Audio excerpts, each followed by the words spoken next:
a state that a recent UN report says has all but ceased to exist. 3 years since the war began, Yemen continues to be pounded into dust by a Saudi-led military coalition backed by Western countries, particularly the United States.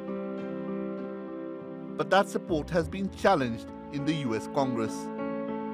We believe that as Congress has not declared war or authorized military force in this conflict, the United States' involvement in Yemen is unconstitutional and unauthorized, and U.S. military support of the Saudi coalition must end. The Saudi-led Sunni coalition has been supporting President Abdul Rabb Mansour Hadi's forces since 2015. They're fighting Shia Houthi rebels allied with Iran for the control of the country. The UN says the conflict has killed more than 10,000 people and injured at least 50,000. 10 million Yemenis are facing acute food shortages, and fighting has displaced 3 million others. Yemen is also facing the world's largest cholera outbreak, with 2,000 fatalities and 1 million people infected. The bill supported by Bernie Sanders was eventually defeated by a tight vote.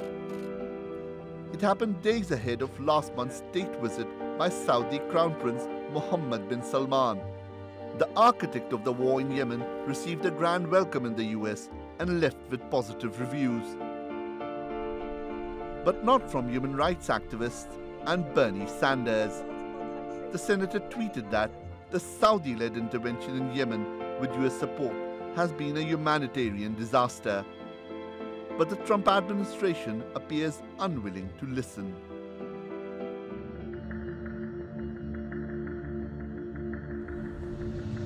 The White House seems deaf and blind to Yemen's plight, as evident from this latest visit to the region by US Secretary of State Mike Pompeo.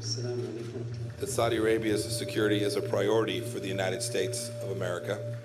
We'll continue to work closely with our Saudi partners to counter threats to this country's security. That, of course, starts with Iran. Iran destabilizes this entire region.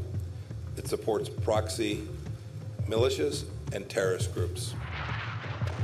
But international legal experts say the US support of Saudi attacks in Yemen is not just unconstitutional.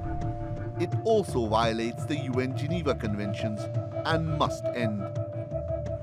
Can this argument be used to mount a new effort to end Yemen's conflict? And will the US be willing to listen? Shoaib Hassan, The Newsmakers.